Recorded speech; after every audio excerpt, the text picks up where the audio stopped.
भारत नदियों का देश कहा जाता है। यहाँ की पवित्र नदियाँ विश्व प्रसिद्ध हैं। तो चलिए आज के वीडियो में आपको बताते हैं भारतीय प्रायद्वीप की सबसे प्रमुख और भारत की 5वीं बड़ी नदी नर्मदा के बारे में। क्या आप जानते हैं नर्मदा नदी उल्टी दिशा में बहती है? ऐसा क्यों है? नर्मदा को कुंवारी क्यों कहा गया है?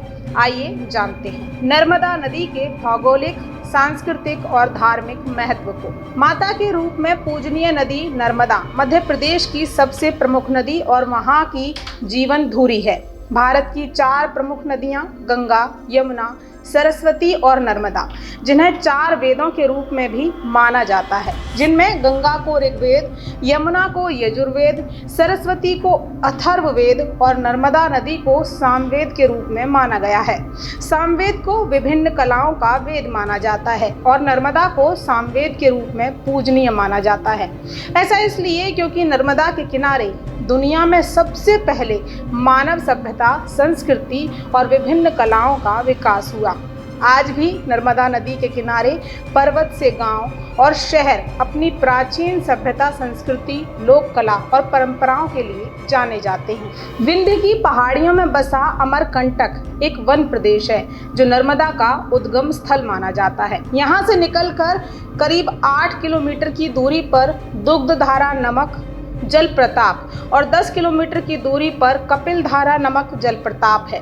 मां नर्मदा पर्वतराज मेखल की पुत्री मानी जाती हैं। उनका एक नाम रेवा भी है। संगमरमर की खूबसूरत और संकरी घाटियों के बीच से बहती हुई नर्मदा नदी नरसिंहपुर, होशंगाबाद और खंडवा से गुजरते हुए पौराणिक नगर महेश्वर के रास्ते महाराष्ट्र से होती हुई गुजरात के भरूच शहर की पश्चिम दिशा में खंबात की खाड़ी में मिलकर अरब सागर में मिल जाती है। पौराणिक मान्यताओं के अनुसार नर्मदा का जन्म दिवस हर साल माघ शुक्ल सप्तमी को नर्मदा जयंती महोत्सव के रूप में मनाया जाता है। ऐसी मान्यता है कि श्रद्धा और भक्ति के साथ नर्मदा नदी के दर्शन और पूजन करने से मनुष्य को पापों से मुक्ति मिलती है। नर्मदा नदी को मध्य भारत के विकास की धुरी माना गया है। इसे मध्य प्रदेश की जीवन रेखा कहा जाता है क्योंकि खेती, पानी, बिजली, उद्योग सभी विकास की जिम्मेदारी नर्मदा नदी के ही कंधों पर है। गुजरात, मध्य प्रदेश राज्य के विकास को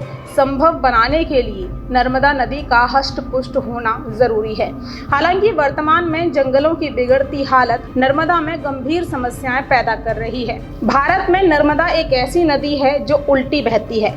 ऐसा रिफ्ट वैली के कारण होता है, यानी नदी का बहाव जिस दिशा में हो उसका ढलान उसके विपरीत होना।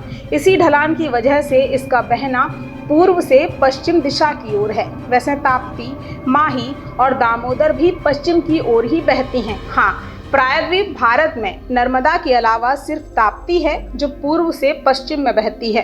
भारत की इन 4 नदियों गंगा, यमुना, सरस्वती और नर्मदा के लिए परंपरा के अनुसार ऐसा माना जाता है कि सरस्वती नदी में 3 दिन स्नान करने से, यमुना नदी में 7 दिन स्नान करने से और गंगा नदी में 1 दिन स्नान करने से मनुष्य के पाप नष्ट हो जाते हैं। किंतु नर्मदा नदी एकमात्र ऐसी नदी है जिसके दर्शन मात्र से भी मनुष्य के पाप नष्ट हो जाते हैं।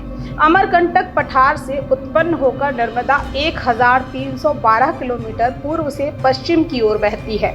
फिर भरूच से 30 किलोमीटर पश्चिम में खंबात की खाड़ी में बह जाती है। पुराणों में भी नर्मदा के धार्मिक महत्व को बताया गया है। वैसे धार्मिक मान्यताओं के अनुसार कहा गया है कि एक दिन भगवान शिव अपनी तपस्या में लीन थे। तपस्या करते समय उनके शरीर से पसीना निकला और उसी से नर्मदा का जन्म हुआ।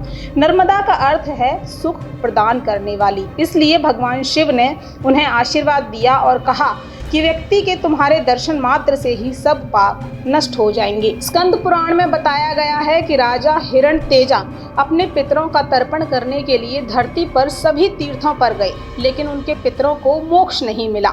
तब उनके पितरों ने कहा कि हमें नर्मदा के पवित्र जल में तर्पण से ही मोक्ष मिलेगा। फिर राजा ने 14 साल तक भोलेनाथ की तपस्या की और वरदान के रूप में मां नर्मदा को धरती पर आने की याचना की। उसी के फलस्वरूप मां नर्मदा धरती पर अवतरित हुई और राजा के पितरों को मोक्ष दिया। नर्मदा नदी के किनारे किन्नर, नाग, गंधर्व और मनुष्य सभी का पिंडदान होता है। भगवान विष्णु ने भी अपने हर अवतार में इस तट पर आकर नर्मदा की भक्ति की है। ये भी माना जाता है कि सर्प विष के प्रभाव को नर्मदा नदी नष्ट कर सकती है, अपने भक्तों की उससे रक्षा कर सकती है। मार्कंडेय पुराण के अनुसार शिवजी ने नर्मदा जी को अजर अमर रहने का वरदान दिया है।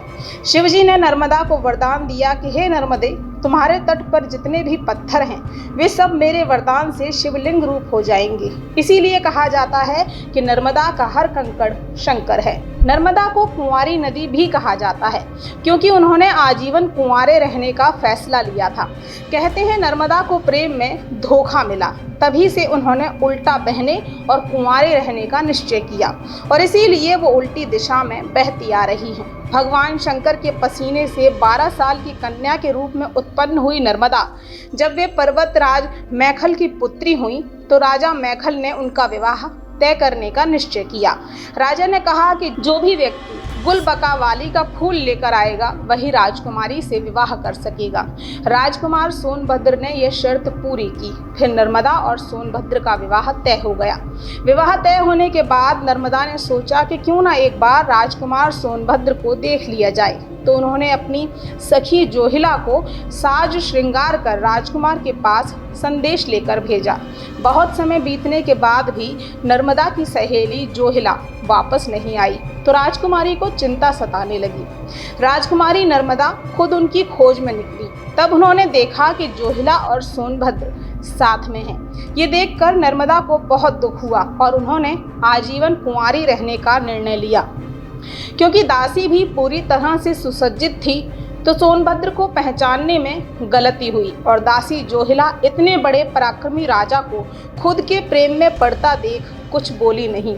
हालांकि सोनभद्र को अपनी गलती का एहसास तो हुआ, लेकिन नर्मदा अपने संकल्प की पक्की थी तो उन्होंने चिर कुंवारी यानी सदा कुंवारी रहने का निर्णय लिया। इसीलिए नर्मदा को चिर कुंवारी यानी चीर कुंवारी कहते हैं। कहा जाता है कि माँ गंगा में स्नान करने से इंसान के सारे पाप धुल जाते हैं, लेकिन आज गंगा नदी खुद मैली हो गई है। इसीलिए ऐसी मान्यता है कि गंगा नदी खुद अपने मैल को दूर करने के लिए नर्मदा नदी में स्नान करने जाती हैं, जो कि साल में एक बार होता है।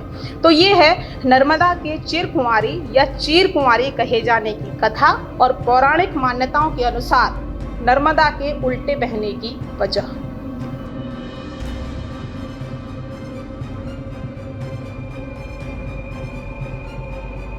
हमारे साथ जुड़े रहने के लिए देखते रहिए देश रोजाना का YouTube चैनल।